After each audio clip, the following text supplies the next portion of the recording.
Hey y'all, it's Candy. I am doing a quick video this morning just to say hi and see how everybody's doing. It is Friday morning. I believe the date is May 24th. And this morning I actually have something new going on.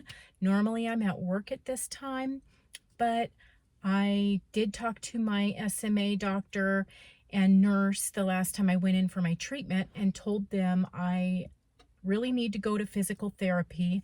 I've been on treatment for spinal muscular atrophy for 3 years, and I have never seen a physical therapist.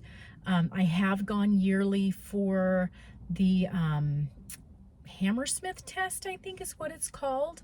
So yearly they do, a physical therapist will do a test just to see if your abilities are staying stable or decreasing or getting better or whatever they are. So far on those yearly tests, I have been the same. I haven't decreased at all. So that is good.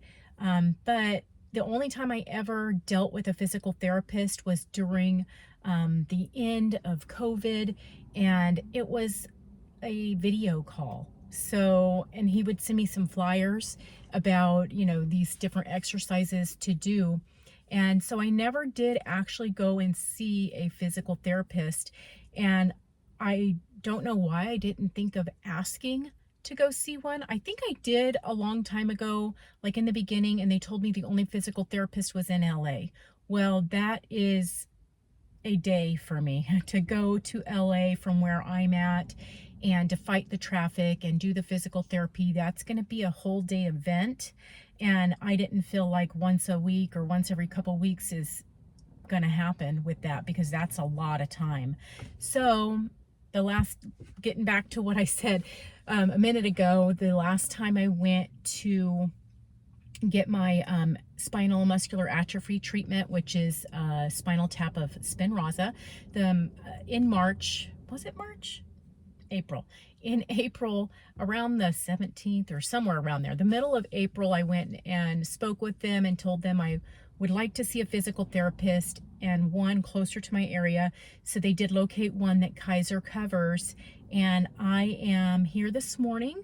So I don't know how long it's going to take. I don't know what they're going to do for me, but I'm kind of excited to see somebody in person.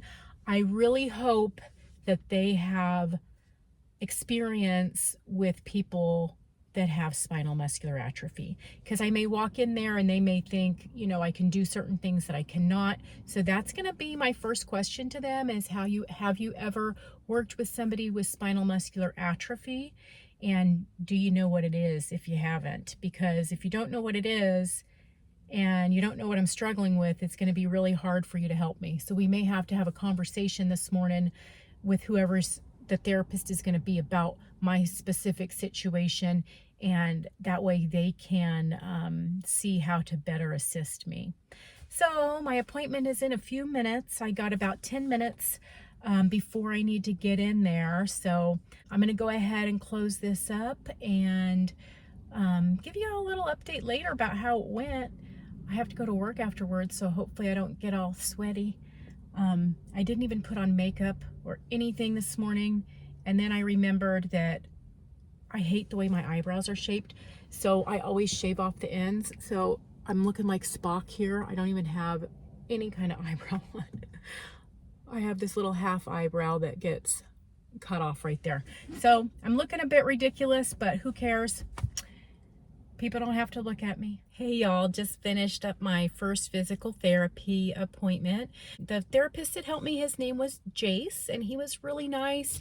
He did give me some exercises to do along with a stretch band to take home to use when I'm doing the exercises. He gave me some pretty good ideas. He did test my abilities a little bit to see where I was at. He said he did understand what spinal muscular atrophy was, so he understands that I have this struggle with doing certain things. So that was good. I didn't feel really embarrassed. And there was one time in the beginning where he was kind of stretching me, and I was like, oh yeah, I am really flexible. And he said, yeah, that's one of the problems. You are hyper mobile. You have you know, you're too flexible. So, you know, I always thought that maybe I was really extremely flexible compared to most people, but apparently I am. So that confirms it. So he wants to see me here every week. I am going to skip next week because it's the holiday week and it's already packed for them due to closing one day. But he gave me some good ideas. He also gave me some ideas to do if I get into a pool, which my daughter does have a pool. So maybe if I can swing by there a couple times a week, then I'll be able to do some of those exercises in her pool. I'll be able to go online to either their app or their website. He'll load my exercises and my game plan strategies that he gave me, and I'll be able to follow along that. But it was helpful to be here in person and actually be able to do the exercises that he's recommending and see how to do them correctly, and also see the variations of how to do it if I'm unable to do it the way that the videos show. One other thing that he told me was stop holding my breath when I exercise. And I noticed that I always hold my breath when I'm doing things. I have done this for as long as I can remember, and he's telling me the reason why you're doing it is because your diaphragm is weak due to your disability, and you're compensating by holding your breath. But that's going to make your blood pressure go up. So it's kind of interesting to find out that's probably why I've been doing this my whole life, is holding my breath while I'm trying to maneuver things or exercise or anything like that. So I really have to consciously make an effort to not hold my breath while I'm exercising, or basically while I'm doing anything that requires concentration and a little bit of effort. So I am gonna go to work. I am glad y'all joined me for my little update. Hope to see you here next time, and until then, stop eating processed foods.